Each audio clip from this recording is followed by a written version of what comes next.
Hello বন্ধুরা, তোমরা কেমন আছো? আশা করছি সবাই ভালো আছো। তো আজকে দুপুরে রান্না তোমাদের সঙ্গে শেয়ার করতে পারিনি, শুধু রান্না করেছি যেগুলো সেগুলো তোমাদের সঙ্গে শেয়ার করছি। আজকে থালা সাজিয়ে দিচ্ছি। তো এখানে রেখেছি একটু গরম ভাত। এটা হচ্ছে সম্পা মসুর চালের চিকন চালের ভাত। তো এই ভাতটা এক বাটি মতো খুব গরম ভাত রেখেছি। কদিন হলো আমাদের নিরামিষ হচ্ছে, মা নিরামিষ খায়, মা এসছে। অনেক দিন পর আমি আবার তোমাদের সঙ্গে রেসিপি শেয়ার করছি। তো এখানে আলু আর উচ্ছে মাখা আছে। এটা এখন গরমের দিন প্রথমে এটা দিয়ে ভাত খাওয়া শুরু করতে হবে। তার সঙ্গে আছে একটু ঝিঙে ভাজা করেছি, একদম ঝুরি ঝুরি করে ঝিঙেটা ভাজা করেছি। এটা ভাত দিয়ে খেতে, গরম ভাত দিয়ে খেতে ভীষণ ভালো লাগে। একদম কুচিয়ে নিয়ে ঝিঙেটা ভাজা করেছি। ডালের সঙ্গে এরকম নিরামিষ দিনে ঝিঙে ভাজা একটু ঘি দিয়ে খেতে ভীষণ ভালো লাগে। এর সঙ্গে আছে ভেন্ডি ভাজা, একটু লম্বা লম্বা করে ভেন্ডি ভেজেছি, কচি কচি ভেন্ডি।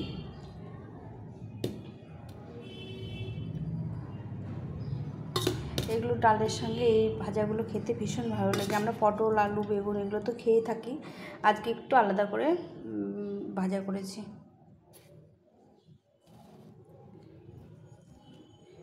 এর সঙ্গে আছে ডাল, একটু পাতলা করে মটর ডাল করেছি, একদম পাতলা করে, দেখতে পাচ্ছ খুব পাতলা করেছি।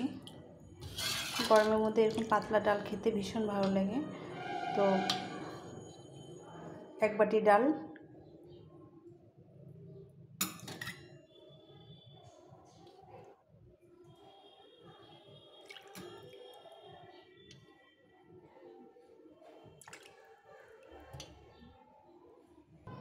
এখানে এক বাটি মটর পাতলা ডাল রেখে দিলাম, মটর ডাল। এর সঙ্গে আছে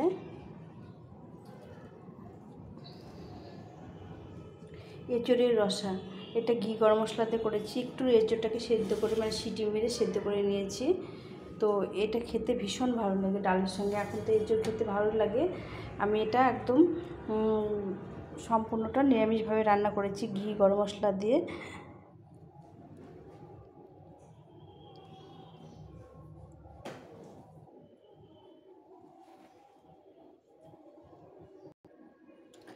তো এটা আমি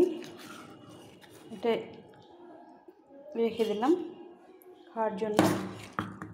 একটু আলু দিয়েছি আর ঘি গরম মশলা দিয়ে এঁচোড়টা রান্না করেছি।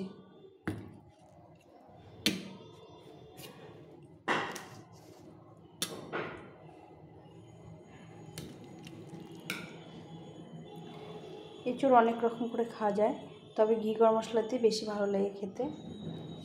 তো আমি এটা কিছুটা রাখলাম খাওয়ার জন্য।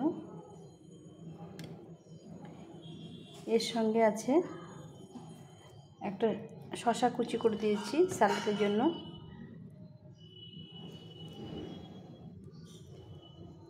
ভাতের সঙ্গে একটু স্যালাড না হলে ভালো লাগে না খেতে।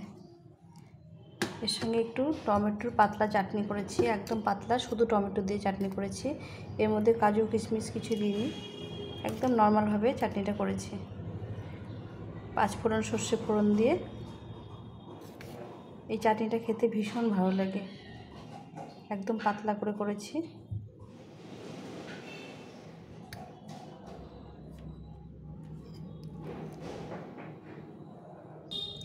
তো নিরামিষ খাওয়াতে একটু ঘি না হলে ভালো লাগে না। তো আমি এখানে ঘি নিয়েছি, এটা বাড়িতে তৈরি করা ঘি। এটা খেতে অসাধারণ লাগে, সুন্দর গন্ধ আছে।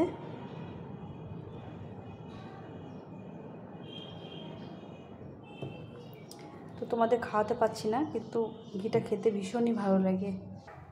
রেসিপিটা দেওয়া আছে, তোমরা চাইলে দেখে নিতে পারো। তো ঘিটা কেমন করে বানিয়েছি। তো এখন এরপরে 1 চামচ ঘি ভাতের উপরে দিয়ে দেব।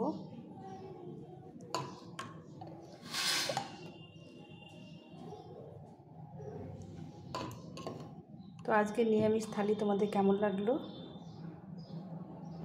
এই ছিল আজকে নিরামিষ থালি। তোমাদের কেমন লাগলো অবশ্যই কমেন্ট করে জানিও। আর যদি ভালো লেগে থাকে তাহলে আমার চ্যানেলটাকে লাইক, শেয়ার, কমেন্ট করো। আর নতুন বন্ধুরা অবশ্যই সাবস্ক্রাইব করে পাশে থেকো।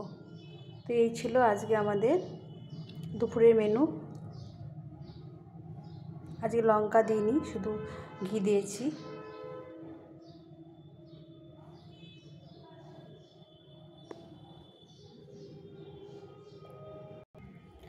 আর এর সঙ্গে 1 গ্লাস জল। তো এখন এই পর্যন্তই। সবাই ভালো থেকো, সুস্থ থেকো। টাটা।